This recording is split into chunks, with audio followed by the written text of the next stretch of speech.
Muy buenos días, damas y caballeros. Aquí les dejo la segunda clase de la guía número 3. Ya casi estamos por cerrar.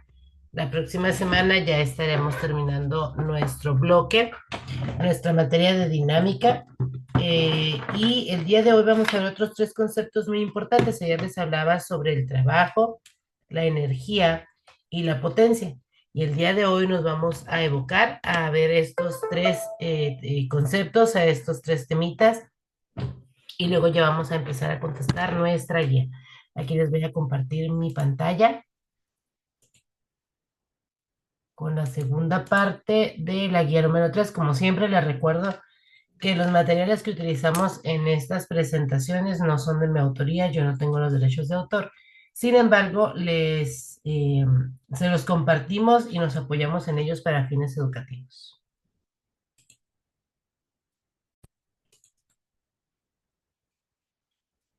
Muy bien, vamos a ver entonces la segunda parte de la guía número 3 y vamos a hablar de el trabajo. El trabajo mecánico, dice, es una magnitud escalar que nos permite medir la capacidad de movimiento debido a la interacción de fuerzas, ¿sí? Recordemos que ya hemos hablado nosotros sobre las fuerzas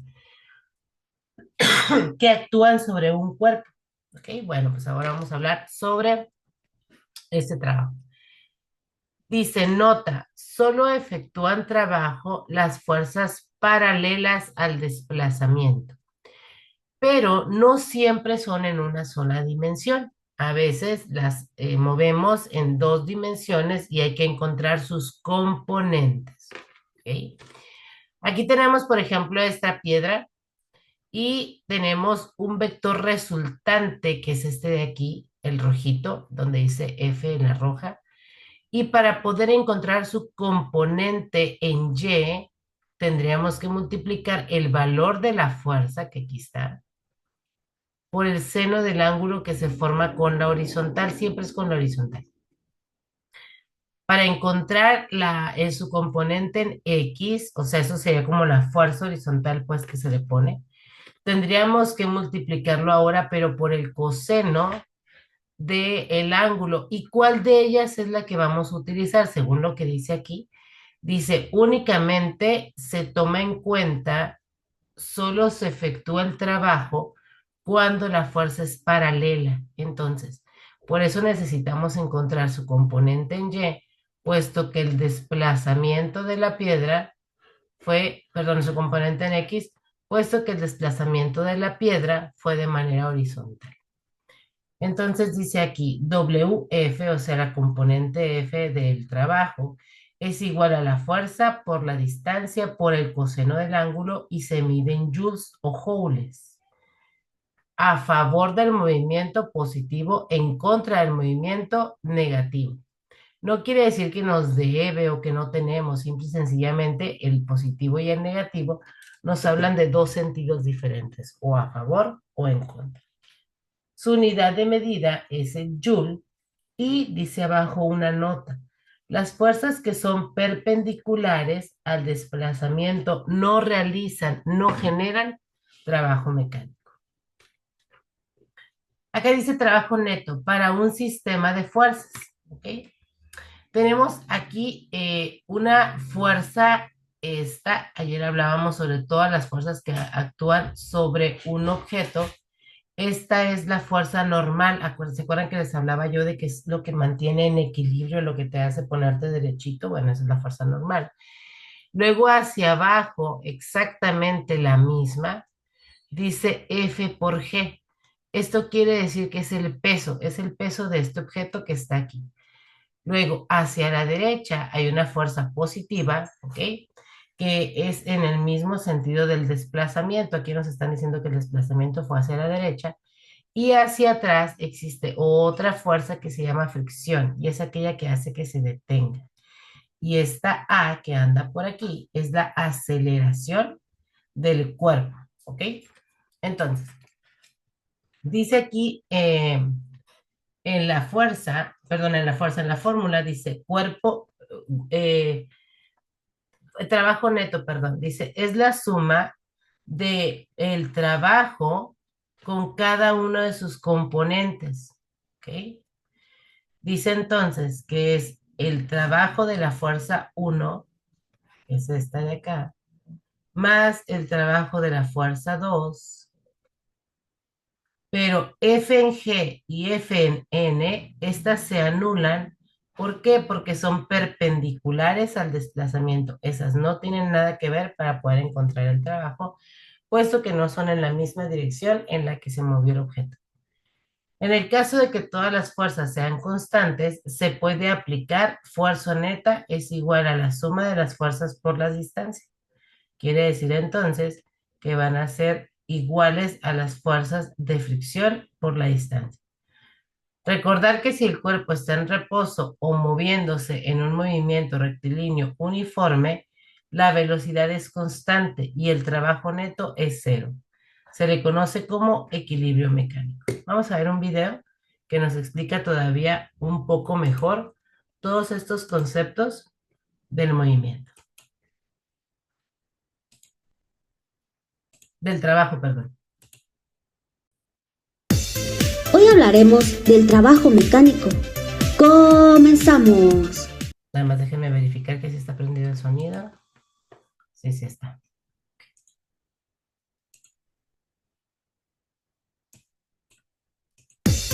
Hoy hablaremos del trabajo mecánico. ¡Comenzamos!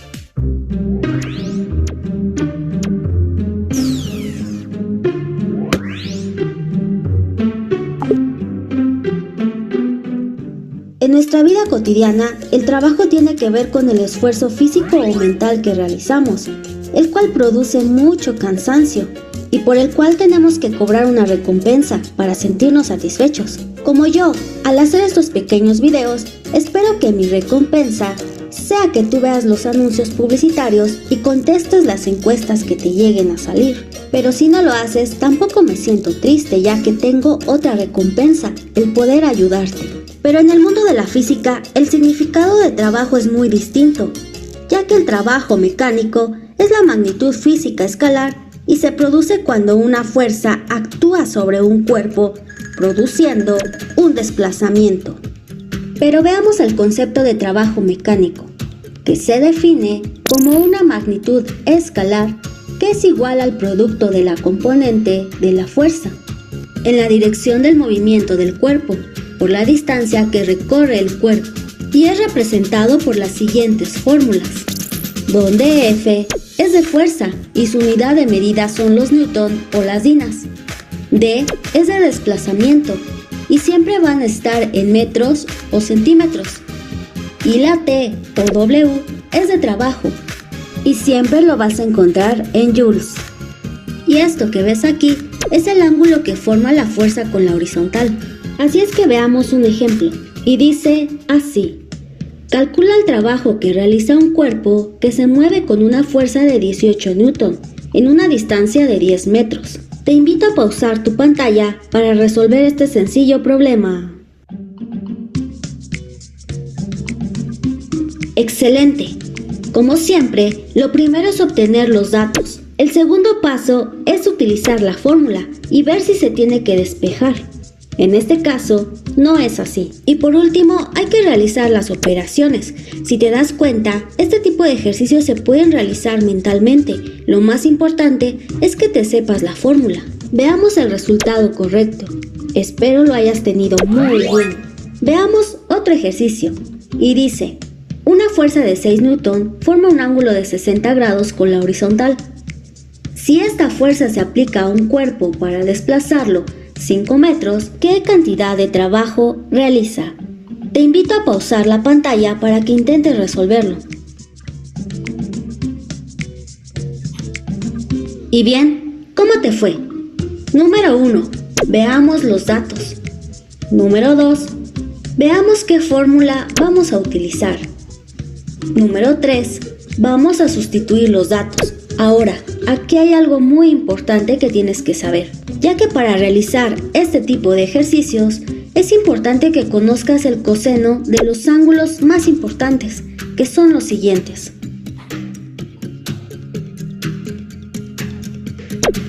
Ahora sí, ¿cómo te fue con el resultado? ¡Excelente! Espero te sea de ayuda este pequeño video. No olvides suscribirte, compartir y regalarme un buen like. Y por favor, sueña sueños grandes porque al que cree, todo le es posible. Muy bien, ya nos explicaron entonces de qué manera calcular. La realidad es que la física es muy sencilla, puesto que únicamente lo que vamos haciendo pues es siguiendo las fórmulas, ¿no? Aquí lo interesante es el proceso de cómo resolver los ejercicios. Lo primero que tenemos que hacer siempre es verificar en el problema cuáles son los datos que tenemos, de qué tema estamos hablando primero, ¿no? En este caso pues es trabajo mecánico. Pero lo primero que tenemos que hacer siempre es verificar qué datos tenemos, la información que nos proporciona el problema. Luego de ahí tenemos que ver cuál es la fórmula que mejor se acomoda y si no tenemos, déjenme quitarle esto de aquí, permítanme un segundito porque ahí aparece una imagen que no tiene nada que ver con esto. Ok. Listo. Les decía entonces, necesitamos saber cuál es la fórmula que aplica para este tema, para saber cuáles son sus unidades, cuáles son sus operaciones que se tienen que hacer. Y entonces ahora sí, ya nada más vamos siguiendo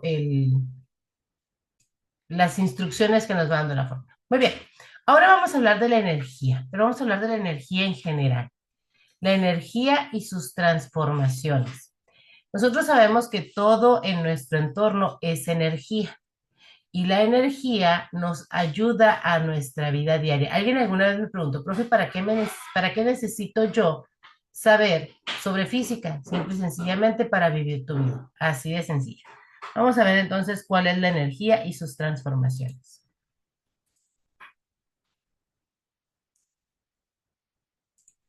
Es la celebración del 70 aniversario del Land Resort. Por eso salen por ahí los comerciales.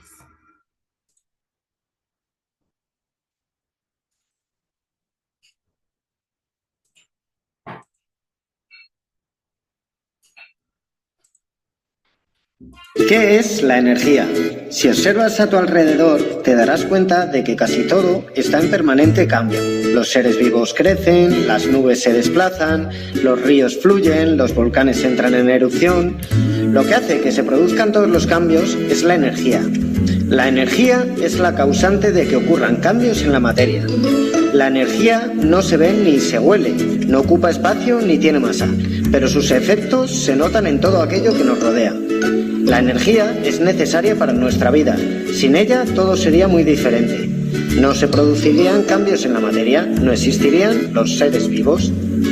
Las fuentes de energía que podemos encontrar son los recursos naturales de los que se obtiene la energía que empleamos. Nos encontramos con dos fuentes de energía, que son las energías renovables y las energías no renovables. Ahora vamos con las energías renovables. Las fuentes de energía renovables son las que no se gastan, porque se producen constantemente.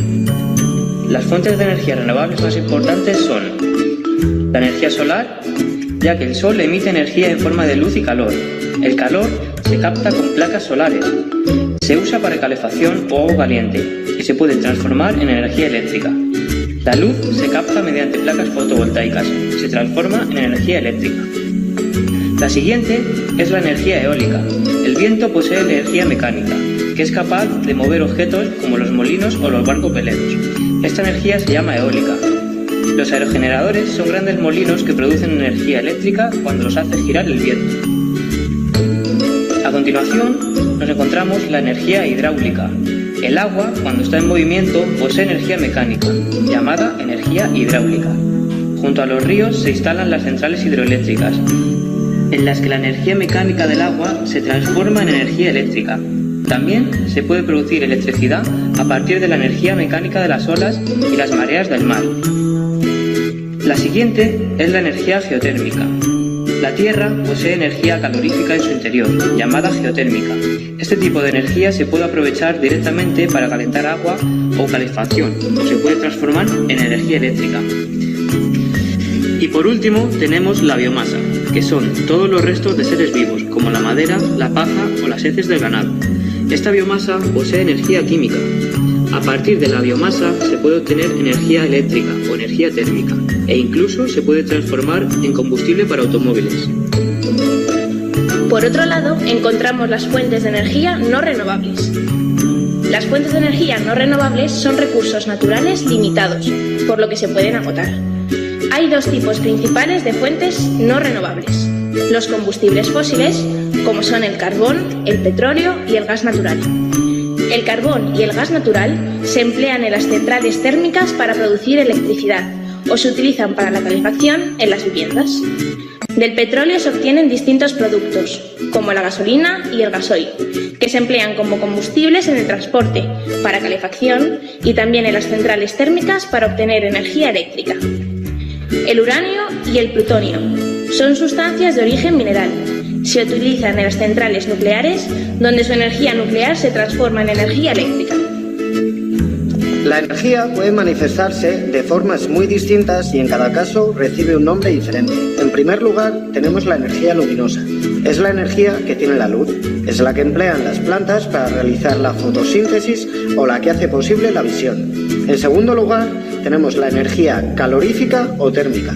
Es la energía que pasa de un cuerpo que está más caliente a otro que está más frío. Cuanto mayor es la temperatura que tiene un cuerpo, mayor es su energía térmica. En tercer lugar, tenemos la energía mecánica. Es la que tienen los cuerpos que están en movimiento, como un automóvil o como el viento. En cuarto lugar, tenemos la energía eléctrica. Es la que da origen a los rayos o la que circula por los cables y que hace funcionar muchas máquinas y electrodomésticos. En quinto lugar, tenemos la energía química. Está almacenada en algunas sustancias, como los alimentos, los combustibles, los explosivos, las pilas y las baterías. Las personas somos capaces de realizar nuestras actividades diarias gracias a la energía química de los alimentos. Y en último lugar tenemos la energía nuclear, que es la que tienen algunas sustancias, como el uranio o el plutonio. Una pequeña cantidad de estas sustancias contiene mucha energía. Las propiedades de la energía. Algunas propiedades de la energía son las siguientes. La energía se transforma, es decir, una forma de energía puede pasar a otra forma. Por ejemplo, la energía química del combustible se convierte en energía mecánica en un coche, pero en todas las transformaciones se pierde una parte de la energía en forma de calor. La energía se transfiere, es decir, puede pasar de unos cuerpos a otros. Por ejemplo, cuando se golpea una pelota con una raqueta, gran parte de la energía mecánica de la raqueta pasa a la pelota. 3. La energía se almacena.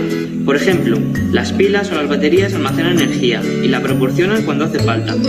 Y por último, la energía se transporta, es decir, puede viajar de un lugar a otro. Por ejemplo, la energía eléctrica se transporta mediante cables a lugares alejados. Gracias al uso de la energía, tenemos multitud de comodidades.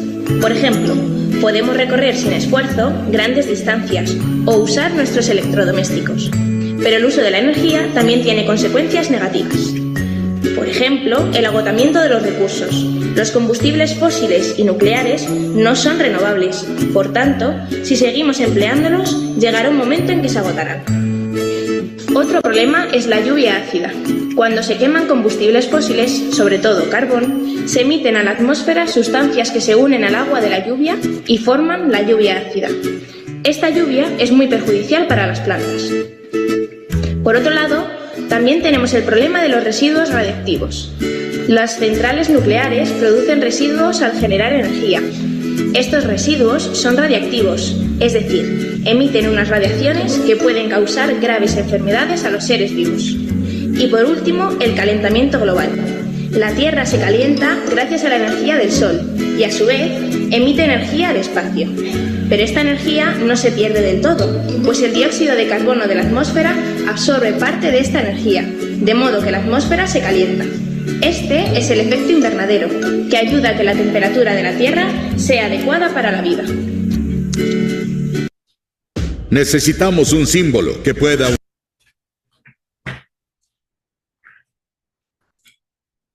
Muy bien, nos vamos a regresar a la presentación. Como ya se dieron cuenta, el planeta Tierra está lleno de energía, el universo está lleno de energía. E interactuar con estas formas de energía es lo que a nosotros nos da vida. Vamos a ver el último tema, la potencia mecánica. La potencia mecánica tiene que ver con bueno, precisamente con la energía, pues, pero otra vez, es como la relación entre la energía y el trabajo. Ahorita lo vamos a ver, ¿sale? Porque estamos hablando de fuerzas, de velocidades, de trabajo, de tiempo, y ahorita vamos a ver que nos expliquen qué es la potencia. Hola amigos de YouTube, bienvenidos a un nuevo video.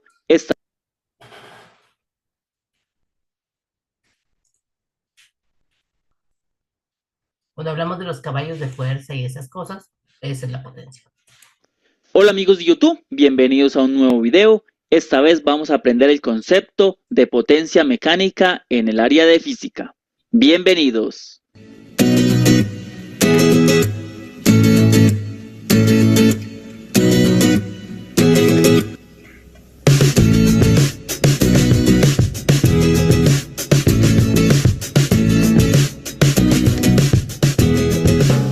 Les voy a explicar un poco el concepto de potencia mecánica en el área de física. Listo, vamos a decir que una tarea o determinada tarea se puede realizar en cierto tiempo, cualquier tipo de tarea que nosotros hagamos, pero esta tarea se puede realizar en ciertos periodos de tiempo y velocidades.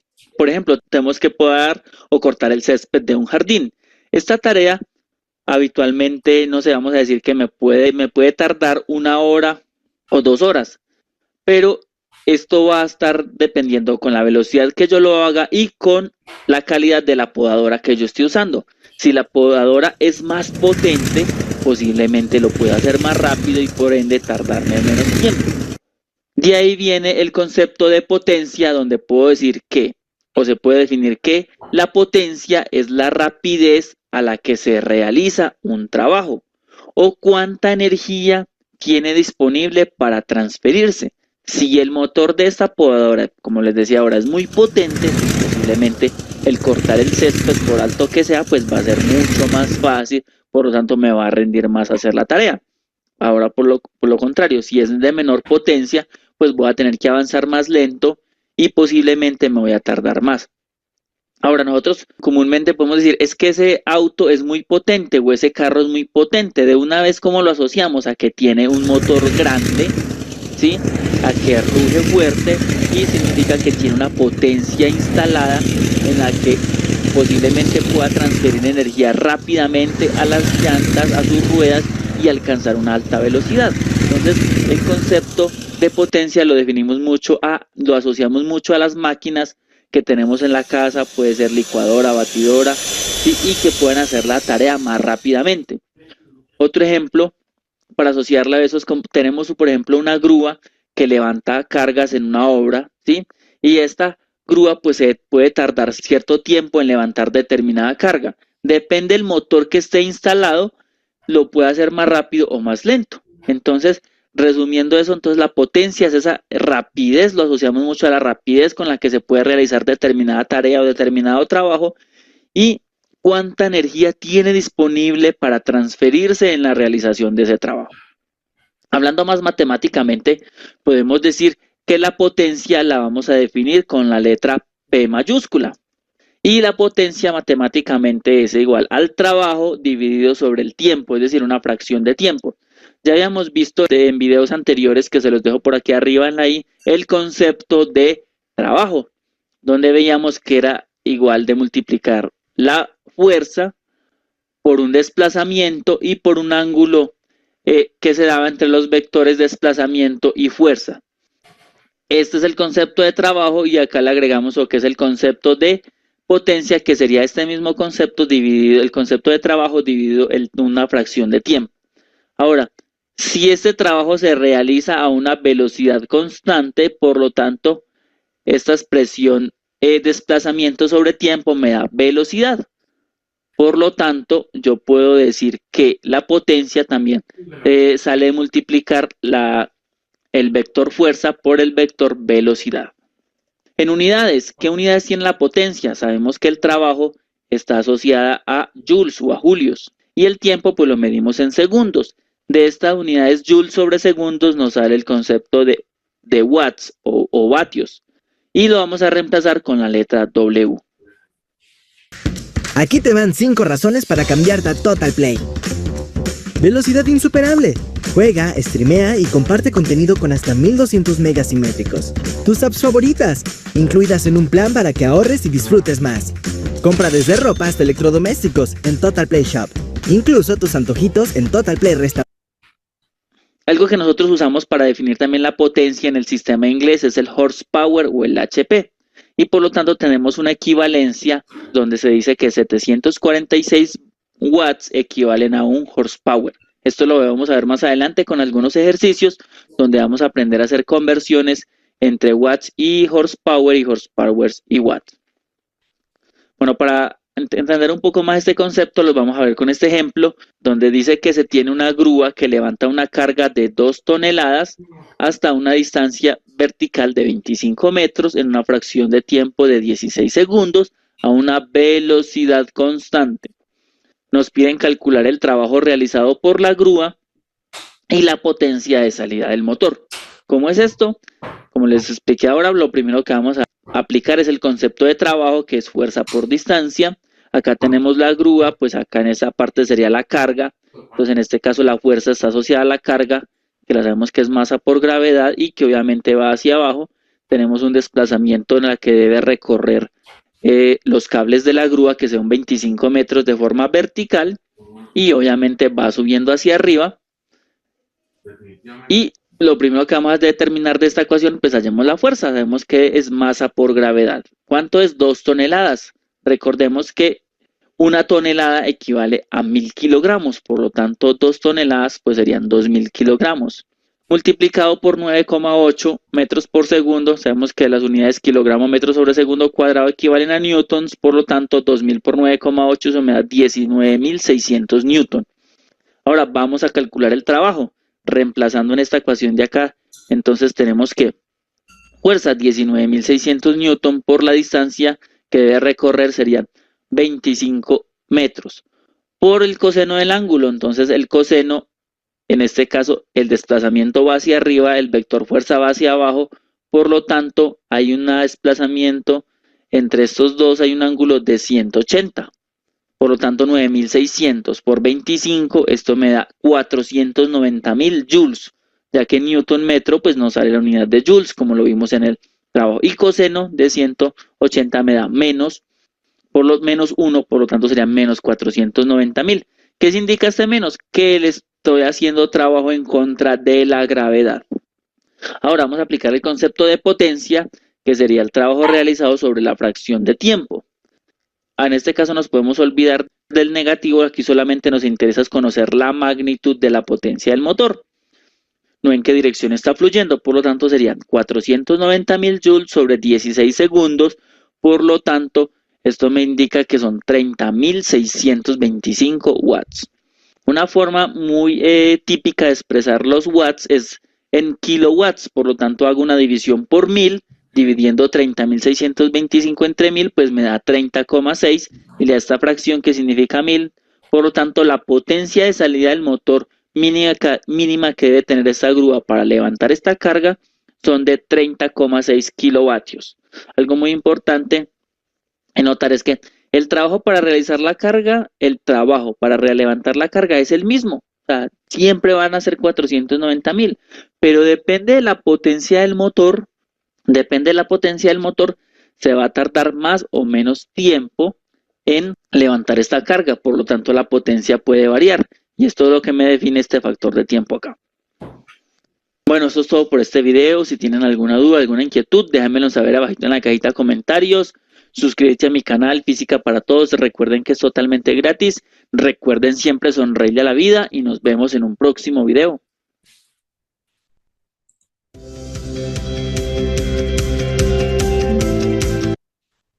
Muy bien, chicos. Ahora sí, ya una vez conociendo 3 conceptos muy importantes, trabajo, fuerza y energía, vámonos a responder nuestra guía.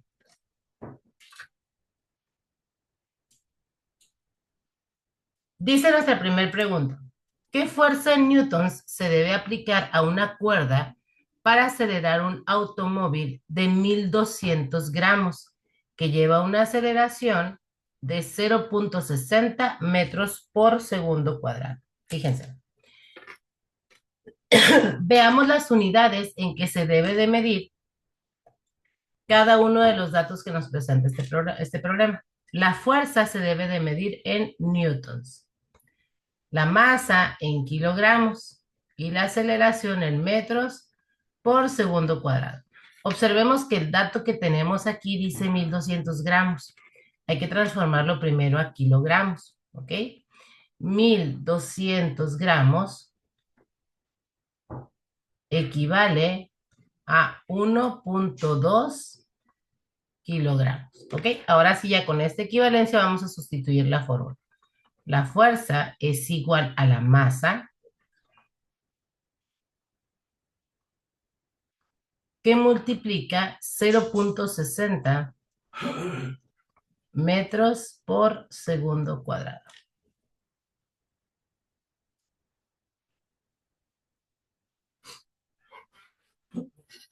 Vamos a multiplicar entonces 1.2 por 0.60 y eso nos da igual a 0.720 newtons.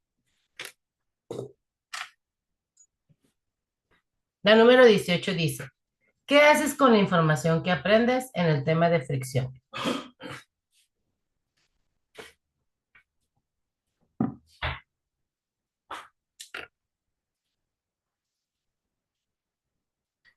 La respuesta que nos sugiere es, la aplicas en tu vida diaria cada vez que hay oportunidad.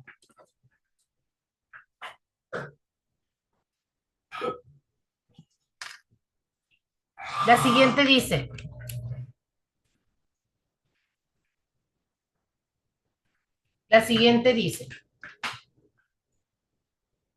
¿te gusta estar informado de las aplicaciones que puedes dar a los conocimientos de fuerza y fricción que puedas aplicar a tu vida?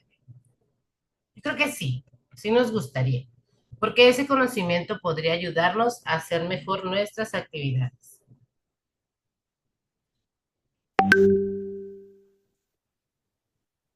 Siguiente dice, ¿qué coeficiente de fricción estática se tiene entre un objeto y la superficie de una mesa si el objeto pesa 10 kilogramos y se empieza a mover a 52.92 newtons? Aquí viene la explicación. Dice primero, bueno, dice arriba la respuesta es 0.54. Explicación. Determinar la fuerza normal. La fuerza normal, que es Fn, acuérdense que es aquella que nos mantiene parados de manera verticalmente o en equilibrio. Es la fuerza que la superficie ejerce sobre el objeto perpendicularmente a la superficie. En una superficie horizontal, la fuerza normal es igual al peso del objeto. ¿Se acuerdan que veíamos al principio en el trabajo el esquemita de las fuerzas? Una hacia arriba, la otra hacia abajo, pero de la misma magnitud. Pero estamos hablando de este par de fuerzas.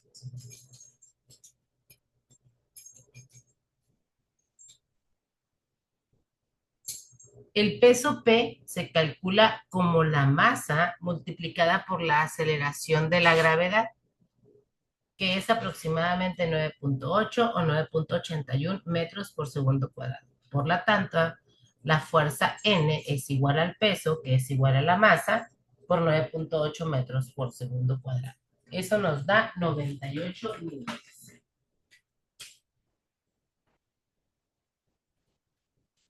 Determinar la fuerza de fricción estática máxima. La fuerza de fricción estática máxima, FF, es la fuerza que se debe superar para que un objeto comience a moverse. En este caso, se nos da que el objeto comienza a moverse con una fuerza de 52.92 newtons. Por lo tanto, la fuerza de fricción es de 52.92 newtons. Y para calcular el coeficiente de fricción estática, el coeficiente de fricción estática o μs se define como la relación que existe entre la fuerza de fricción estática máxima y la fuerza normal. Por lo tanto, esa relación es una división, ¿ok? Por lo tanto, μs es igual a la fuerza de fricción entre la fuerza normal y eso es igual a 0.54.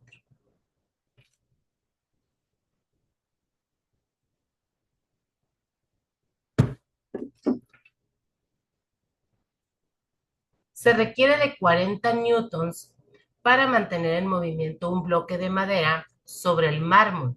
Si el coeficiente de flexión cinética es de 0.2 y el estático es de 0.5, ¿cuánto pesa el bloque de madera? Ojo con estos datos. Tenemos dos coeficientes de fricción, el coeficiente cinético y el coeficiente estático. ¿Okay? Son dos datos diferentes. Cuando nos hablan del movimiento, estamos hablando de la cinemática.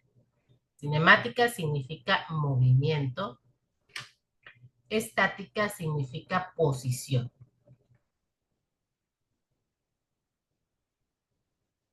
¿Ok?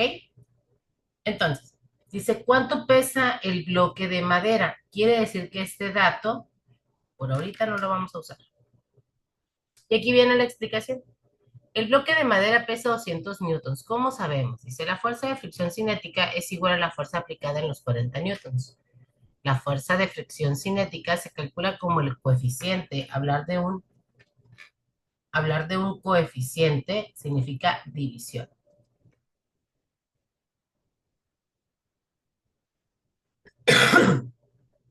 La fuerza de fricción cinética se calcula como el coeficiente de la fricción cinética multiplicado por la fuerza normal. Recordemos que la fuerza normal es igual al peso. La fuerza normal es igual al peso del bloque de madera, por lo tanto, 40 newtons es igual a 0.2 multiplicado por el peso del bloque. Aquí hay una multiplicación. Para poder encontrar el peso del bloque, este coeficiente va a pasar dividiendo a los 40 newtons acá. Y por lo tanto ya encontramos que el peso es de 200 newtons. Si nos regresamos a la pregunta, no viene la respuesta correcta, pero son 200 newtons. Bien. No viene aquí, pero son 200.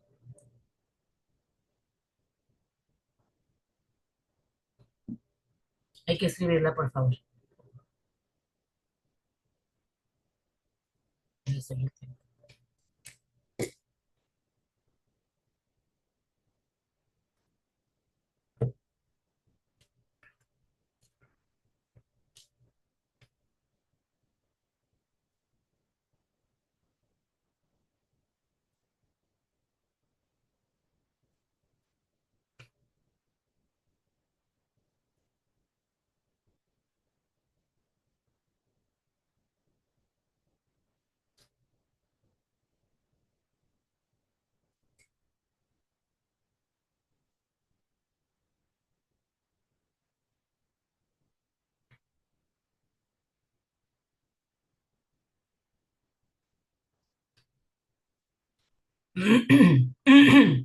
Un obrero levanta una caja que tiene un peso de 52 kilogramos hacia arriba en línea recta.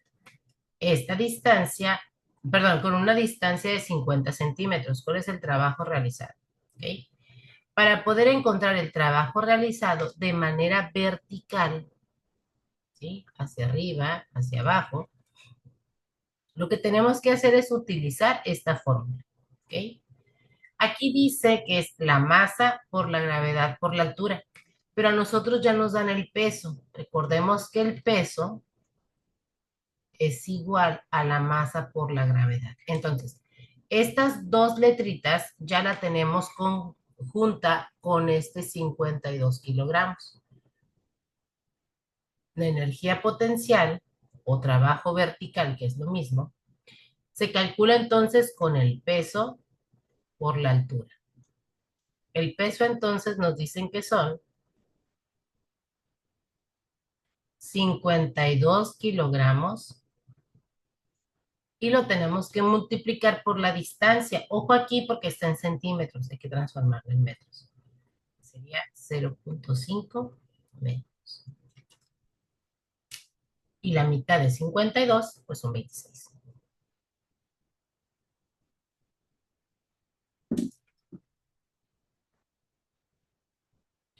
¿Cuál es el trabajo realizado por una fuerza de 80 newtons si actúa a través de una distancia paralela? Ojo con esta palabra. Recuerden que únicamente cuando son paralelos, el desplazamiento y la fuerza, se realiza un trabajo. de 16 metros. Y aquí está la fórmula. Trabajo es igual a fuerza por distancia. Trabajo entonces va a ser igual a 80 newtons por 16 metros. No hay que hacer ninguna conversión, puesto que están en las unidades que debe de ser. De multiplicar 80 por 16 nos da 1280 joules. Recordemos que newton por metro son joules.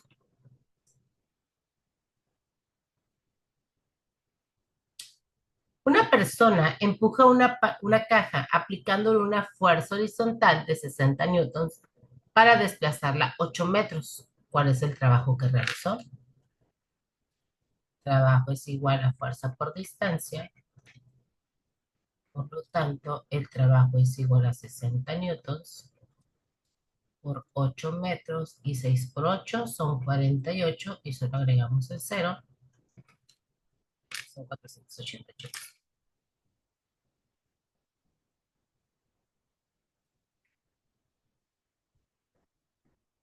Dice, ¿cuál es el tiempo que requiere el motor de un elevador cuya potencia es de 37.5 kilowatts o 37.500? ¿Ok?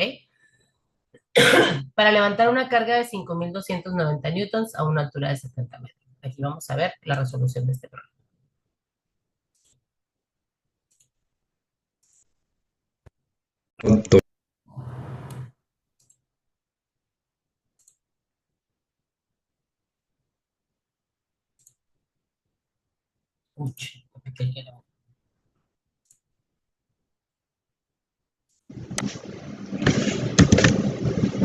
Bueno, vamos con el siguiente problema que me dice: calcular el tiempo que requiere un motor de un elevador cuya potencia es de la potencia del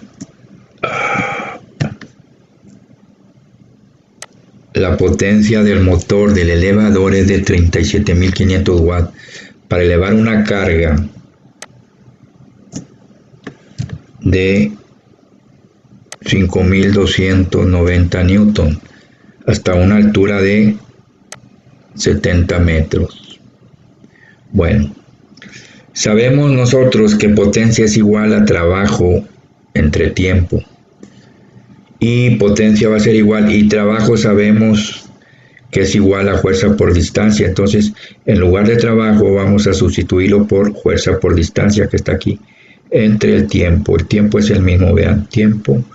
Este tiempo es aquí el mismo. Nada más cambia esto porque en lugar de trabajo vamos a poner fuerza por distancia, ¿sí? Entonces tengo yo aquí, voy a despejar el trabajo. Aquí está dividiendo, pasa para el lado izquierdo, multiplicando, vean. Y la potencia está multiplicando, pasa para el lado derecho, dividiendo, vean, por eso divide acá.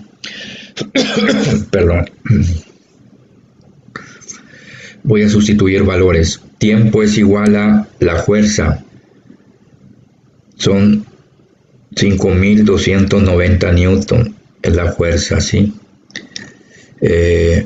O sea, es el peso de la carga, ¿verdad? Pero sabemos que peso es igual a fuerza. Por eso aquí la fuerza son 5.290 newton, o sea, la carga, o sea, el peso, ¿sí? Por la distancia, la va a subir 70 metros. Entre la potencia me la dan del motor 37.500 newton metro sobre segundo. Bueno, multiplico 5.290 por 70 y me va a quedar esto, 370.300 newton metro. Entre 37.500, que es esto, vean que es la potencia del motor, es la misma, aquí se pone nada más. Yo divido 370.300 entre 37.500 y me va a dar un tiempo de 9.87 segundos.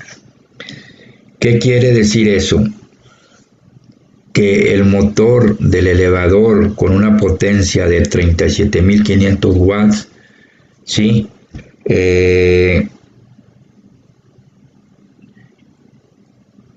Un peso de 5.290 newton a elevar 70 metros en casi 10 segundos, ¿sí?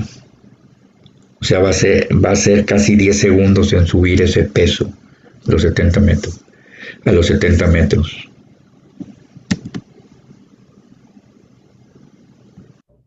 La épica avión en línea de War Thunder te permite participar en gigantescas batallas y vivir la potencia de los vehículos. Listo. Ahora sí, nos vamos a regresar a la respuesta.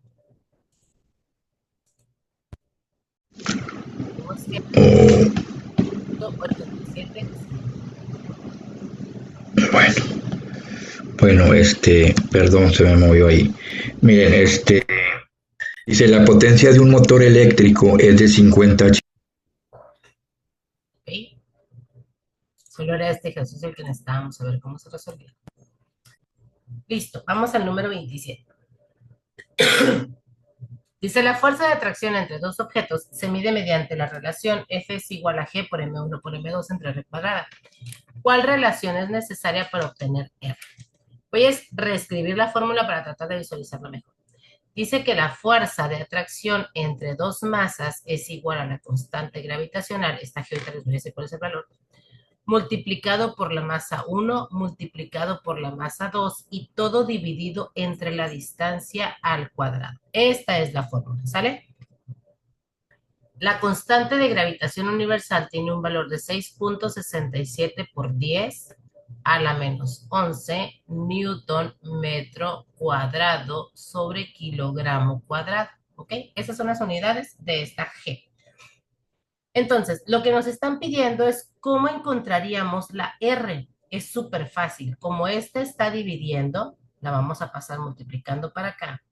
Pero a su vez, esta quedaría multiplicando y la pasaríamos dividiendo. Quiere decir que solo tenemos que hacer switch, pues. Cambiarlas de posición. Por lo tanto, R cuadrada sería igual a G por M1 por M2 entre F.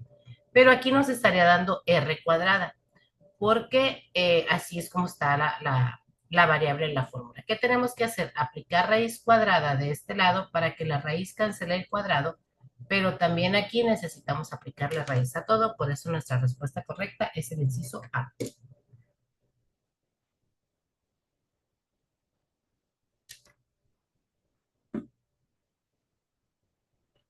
El número 28 dice, ¿cuándo se cumple el principio de conservación de la energía mecánica?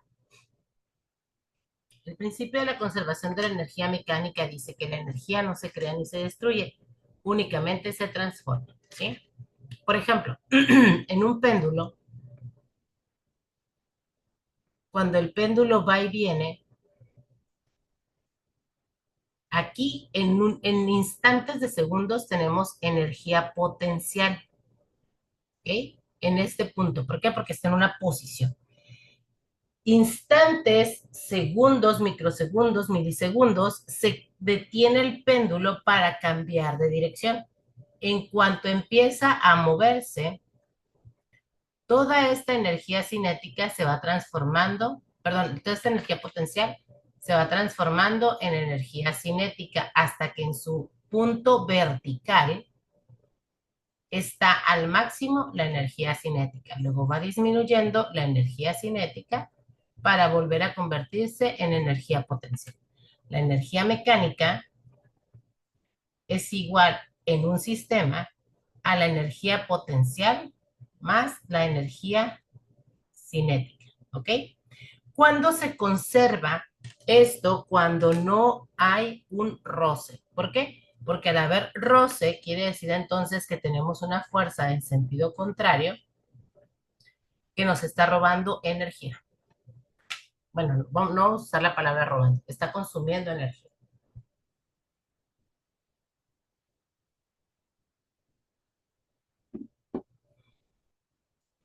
¿Cómo se designa a un valor que corresponde a un múltiplo de una cantidad conocida? Por ejemplo, si tú te comes 3 tacos, pagas a lo mejor 90 pesos, pensando que todavía cuestan 30 pesos los tacos.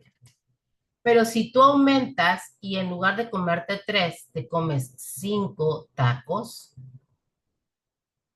entonces pagarías 150. Pero si vas a llevar y llevas 10 tacos, entonces pagarías 300 pesos.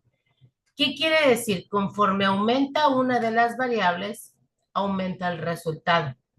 Como ambas van aumentando, esta proporción se llama directamente proporcional. Al aumentar una cantidad, aumenta también la otra.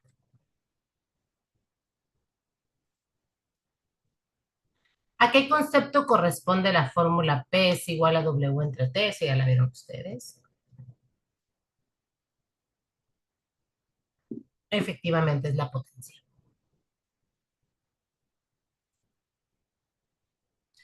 ¿Cuál es la solución de la siguiente ecuación? Creo que en su guía no aparece este signo.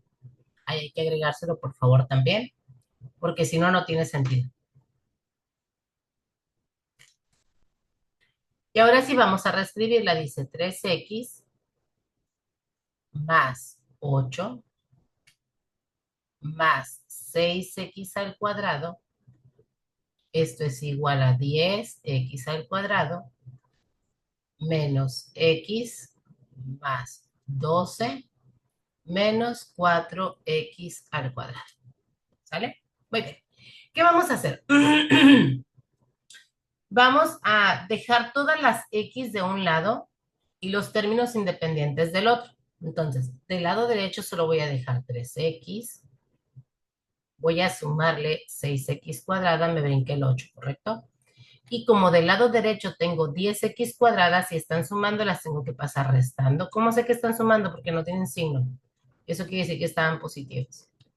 La que está aquí solita, que dice menos x, la vamos a pasar sumando. El 12 se va a quedar de aquel lado y las 4x cuadradas me las voy a traer sumando. Del lado derecho ya teníamos el 12 y nos vamos a llevar este 8, pero restando. ¿Ok? Entonces, si nosotros sumamos 6x cuadrada más 4x cuadrada me va a dar 10, pero aquí le tengo que restar estas 10, quiere decir que estas se anulan, se cancelan. 3x más 1x, pues es un total de 4x. 4x es igual a 12 menos 8 son 4. Si el 4 está multiplicando, va a pasar dividiendo. Por lo tanto, mi respuesta es 1.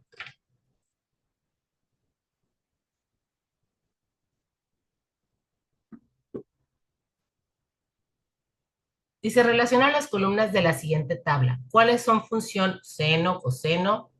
Bueno, en realidad aquí solo tenemos 3, pues. En las gráficas solo tenemos 3 y acá hay 5 opciones. La respuesta correcta es la siguiente. La 1, ¿sí? Este arco que pasa por arriba del eje, es la función seno. Luego la segunda que baja es la función coseno. Y por último, la que va a subir y luego va a empezar a bajar se llama tangente.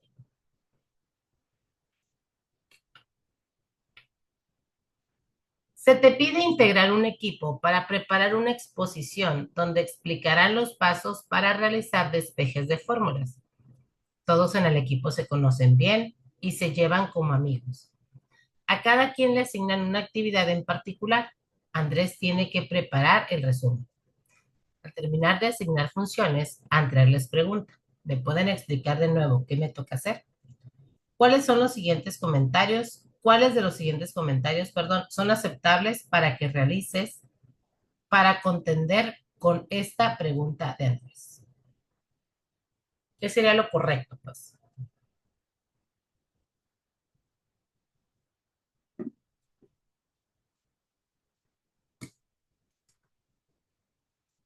La 2, la 6 y la 7. Tienes que preparar el resumen. Basta con que sigas los ejemplos del libro que te paso, mira aquí. En el material de ayer te entregamos una muestra. Si no lo tienes, búscala en tu correo electrónico. Busca en internet como resumen de potencia o resumen de investigación.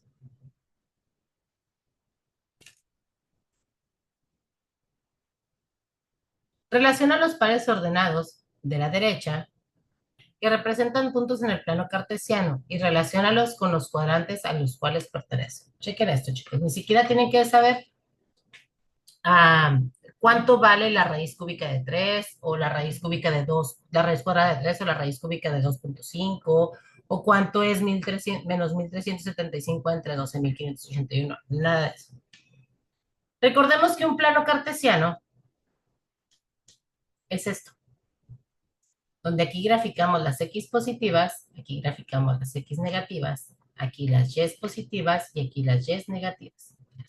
Para encontrar un punto en el primer cuadrante, la X es positiva y la Y es positiva. En el segundo cuadrante, la X es negativa y la Y es positiva, porque está por la parte de arriba. En el tercer cuadrante, tanto la X como la Y son negativas y en el cuarto cuadrante, la X es positiva y la Y es negativa. ¿Ok? Entonces vamos viendo. En el primer caso tenemos positivo, coma, negativo. En el segundo caso tenemos positivo, coma, positivo. En el tercer caso tenemos negativo, coma, negativo. Y en el último caso volvemos a tener negativo, coma, negativo.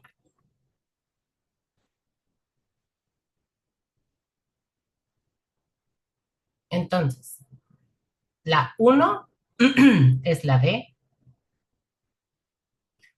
La 3, que está en el tercer cuadrante, está en el inciso C y D. Y en el cuarto cuadrante se encuentra la A.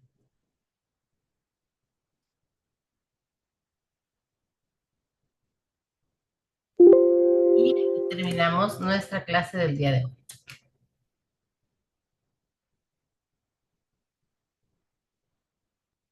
Por hoy es todo, muchachos, y la próxima semana vamos a tener ya nuestro cierre. Ojalá esta es la última semana en la que ustedes pueden estudiar, vean los videos, revisen. Ahorita les voy a subir la presentación en PowerPoint, bueno, la presentación en PDF de este documento.